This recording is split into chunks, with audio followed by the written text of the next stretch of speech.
You out there, do you know what horror is? Smug, confident, secure because you are sane. Do you know what madness is or how it strikes? Have you seen the demon that surge through the corridors of the crazed mind? Do you know that in the world of the insane you will find a kind of truth more terrifying than fiction? A truth that will shock you. Come with me. This is my world.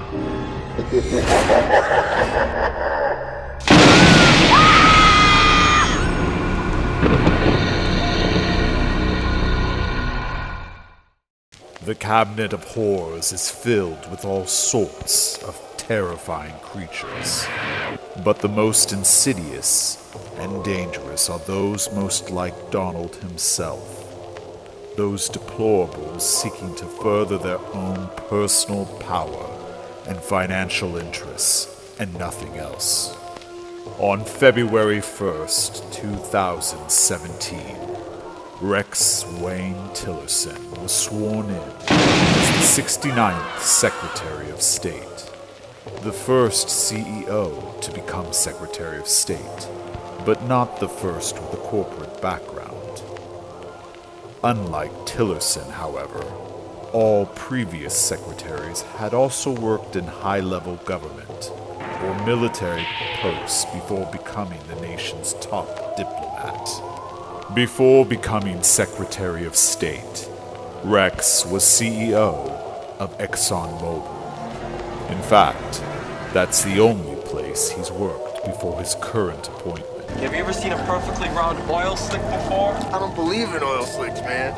He joined ExxonMobil in 1975 and rose to serve as a chairman and chief executive officer of the company. The company that pumped all that money into Equatorial Guinea, the biggest oil company in the country, the company that brought the first oil field there into production in 1995, that company is, say it with me now, Exxon. Still does business there.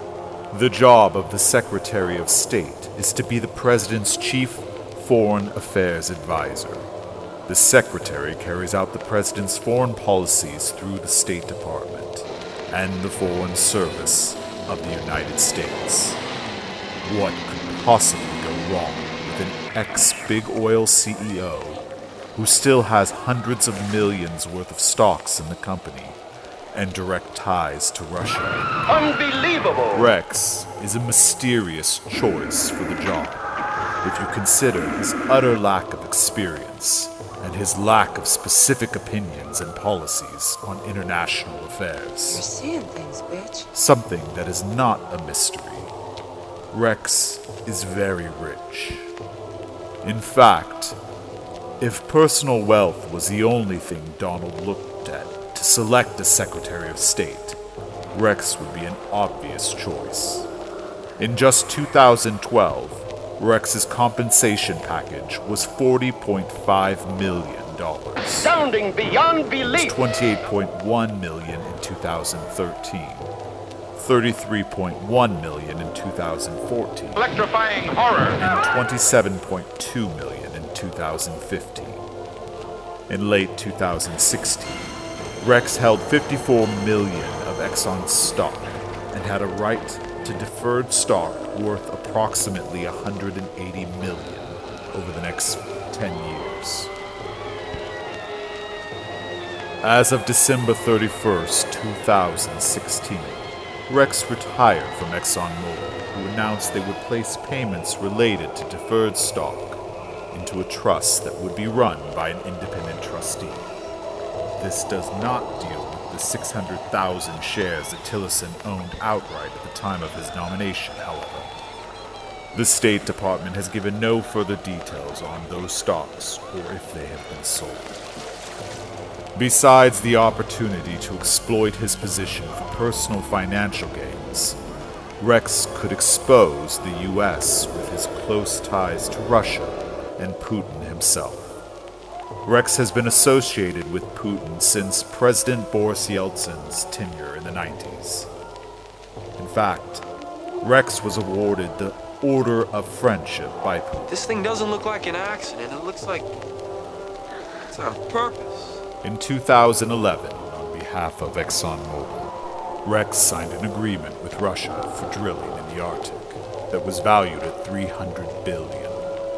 The company began drilling in the summer of 2014, but a round of sanctions against Russia was introduced in September of 2014 due to the Ukrainian crisis.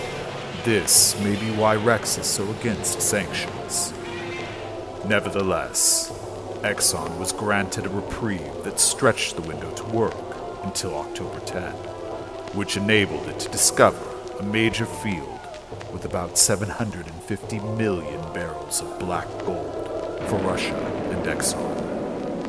As Secretary of State, he will directly influence American foreign policy across the globe, but also, and specifically, with a country the U.S. is at odds with, and that has been confirmed by multiple U.S. and U.K. intelligence agencies to have tampered with the 2016 presidential election.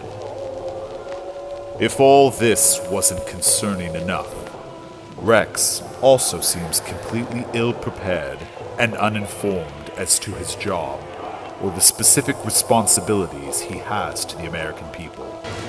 He avoids transparency as he also did at Exxon, which may have been acceptable or even desirable in corporate America, but has the opposite effect in government.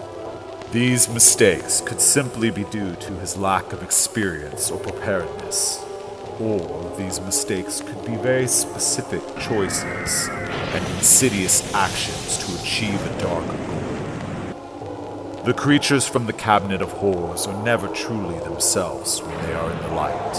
No. They only truly flourish and thrive in darkness.